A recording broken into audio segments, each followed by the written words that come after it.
Hello everybody, welcome to my channel. My name is Kylie, if you didn't know. And if you do know me, you would know that I haven't filmed a video in a minute. And I kind of wanted to take just a couple seconds, minutes, whatever, to discuss that. I feel like I don't share a lot of personal things on here, and I wanted to try to share a little bit to kind of humanize myself a little bit. And yeah, so this month has been particularly hard for me. I guess to start, I experience something called PMDD, which is premenstrual dysphoric disorder. So if you are not familiar, it's just kind of an extreme form of PMS that kind of emulates a depressive episode, kind of, and it happens every menstrual cycle that I have. And this past month's was very difficult. Just on its own, I was noticing that it was one of the more challenging months that I've experienced. I learned that I had PMDD almost a year ago now. I was in therapy, and then I saw a psychiatrist, and she told me this is what is called PMDD. I just experienced symptoms of premenstrual dysphoria, which is, in short, kind of just like a very overwhelming, I just don't really feel like myself. I feel very lost. I feel just confused and overwhelmed by anything and everything. And, you know, since learning that I do experience PMDD, I have taken the steps to really try to get a hold on that. And, you know, I feel like I am doing that, but there are months that are just harder than others. And yeah, so this month was just harder, and it's nothing world ending. I'm okay, and I feel much better. I'm kind of entering the period of clarity, so in that sense I feel significantly better and just more clear-minded. But this past week, if you don't know, I live in Chicago, and this is not Chicago. This is my parents' home, and they live outside of DC, and I had to come here last minute for a family emergency that was very unexpected and sudden. Things have happened and are happening, and you know, my family and I are trying our best to move forward and deal with it, in addition to what has been an already rather difficult month for me.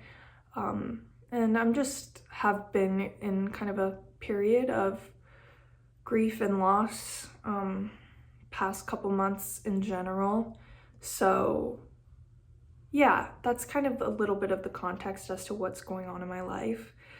Not trying to be like alarmist or anything, it's just that's what's happening. I just wanted to talk a little bit about what was going on because I want people to know that I'm not like a robot that is just like doing awesome all the time. Like, that's actually very far from the truth, actually. So I just wanted to share that for others that might be experiencing something similar or just anything particularly difficult. It's just kind of the way life goes sometimes, and you just gotta take it a moment at a time and it'll be okay. But yeah, I'm just trying to be present, even though that is a very difficult thing to do in, you know, hard times. But yeah, that's all I kind of wanted to share. The main purpose of this video is to talk about my March wrap-up and kind of April TBR. I read 5 books in March. March was an okay reading month for me, but I did read a couple books that I really quite enjoyed. And I read mostly nonfiction. So the first book that I read this month was On Writing by Amina Cain. To be honest, I don't really remember a ton from this. It wasn't particularly impactful for me. I enjoyed the reading experience. I thought there were some valuable pieces from it. And as far as kind of commentary on writing, I thought that was, you know, a good perspective for me to read about in this book. But, you know, now that I'm a month or so out of it, I don't remember a ton. So that kind of signals to me like, maybe it wasn't like my fave. But I didn't dislike it, and I enjoyed reading it when I was reading it. And Amina Cain lived in Chicago for a period, and that's just, I love reading about places that I've lived in because it just makes things all the more relatable. I don't have a ton to say, unfortunately, but I know I talked about it in my most recent vlog. So I think I finished that book during the vlog. So if you wish to know what my thoughts were upon finishing it, could check that out. The next book that I read was On Palestine by Noam Chomsky and ilan pappe. I thought this was a great, very informative read. I listened to this one on audiobook, and I found that the audiobook format worked really well for me because this book is essentially a dialogue between the two of the authors, and it is mediated by somebody whose name I am forgetting. But I really appreciated the structure of this book as well, because I think kind of having two perspectives, kind of going into different topics regarding the Palestinian conflict is effective in kind of dissecting the more nuanced portions of the conflict that is going on. And especially because context and nuance is, to me, very important when considering, you know, what is going on and what has happened in Palestine historically. I think it's good to have your opinions challenged in a productive way. And I think there are some things that they agree on and some things they disagree on. And, you know, they have dialogue in a way that is productive and informative for the listener or the reader, especially with what's going on in Palestine right now. It's very important to be informed and delicate when speaking to what you believe based off of what knowledge you currently have. And my focus right now is to just acquire that knowledge, be more comfortable and confident in what I believe. That being said, like, I believe Palestine should be free 110%. I think it's extremely important to inform yourself through various mediums outside of the internet. Not to be like an old geezer, but I think there are very great things to come of education through social media, and also not so great things. So as with everything, I think it's important to diversify your sources so that you just have a more well-rounded picture of what's going on. But as far as what I have to say about On Palestine in particular, I thought the book was great and it was extremely helpful for me. And I don't consider myself to be an expert on what's going on by any means, but having read that, I feel a lot more informed. I mean, I would recommend everybody to read this. Education is extremely important, and if you have the resources to do so, I would take the time to pick up this book or a book similar. But yeah, that was the second book that I finished in March. The next book that I read was In the Cafe of Lost Youth by Patrick Modiano.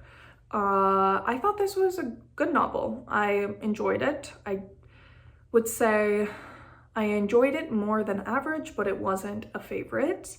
It's a relatively short novel, and it is centered around this place, which is the Cafe of Lost Youth, if you will, but it also centers around a woman and kind of 4 different perspectives of this woman, one of the perspectives being the perspective of the woman herself. And I think a lot of this novel is just a dissection of the perception of oneself and the perception of others, and how everybody is perceiving you a different way. And it's kind of the pursuit of the truth of one's being, whether that be from the person themselves or from other people trying to figure out the truth of who another is. I thought it was interesting. I think it takes place in like this around the 60s in Paris. You know, it's a very atmospheric read as well. If you're curious to pick it up, I would definitely do so. if you haven't heard of it and don't really care based off of what I've described thus far, then I think you're gonna be good. So that's kind of where I stand with that. That was the third book that I read this month. The fourth book that I finished was A Burst of Light and Other Essays by Audre Lorde. I thought this was fantastic. I love Audre Lorde. Sister Outsider is one of my favorite books of all time, and that is an essay collection as well.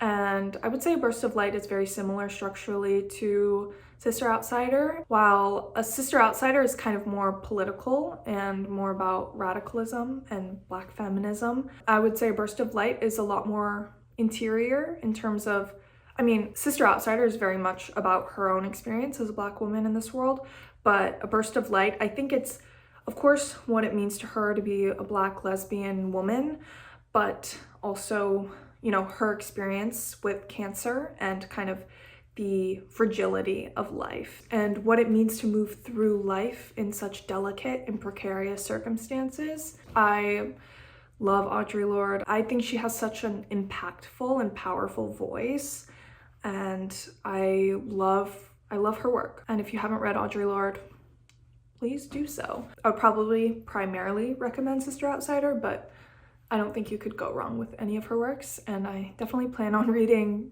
the entirety of her backlist as my life goes on, so that is that. The last book that I read in March was The Passion According to GH by Clarice Lispector. I loved this, and I'm sure no one is surprised. I love Clarice Lispector. She's probably, next to Virginia Woolf, one of my favorite authors. I find her extremely relatable, and I think that is because she really, her inner life is the driver of her narratives in her books. And I think I'm somebody who experiences life very much through my inner self as well as like my external reality, but I feel like the biggest driver of my life and the way I perceive what is going on is internal within myself. And I would have to say Clarice Lispector seems to be like existing or have existed in a similar vein. This entire novel is quite literally one scene. She's standing in front of a cupboard where there's a little cockroach, and she's like staring at the cockroach and thinking, and that is the whole book. And you're probably really maybe off-put by that, but if you love kind of heavy, overthinky, if you will, books about the self and life and relationships and love and all of the emotions that we experience in this life, you'll get that in this book. And I think, you know, a lot of the premises of Clarice Lispector's novels seem very pared down, but truly, because the narrative is so simple, it leaves room for all of the thoughts that occur in one's own brain in these small moments, and you realize like how big life can be. I love Clarice Lispector.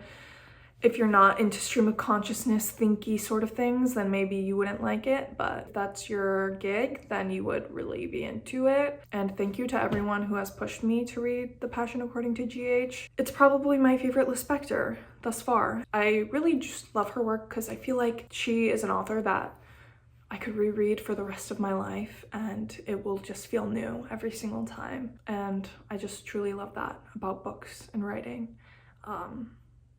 Because it's just so timeless. It's so timeless. But anyways, that is everything that I read in March. As far as an April TBR goes, maybe this video is clickbait because I don't really fucking know what I'm gonna read this month.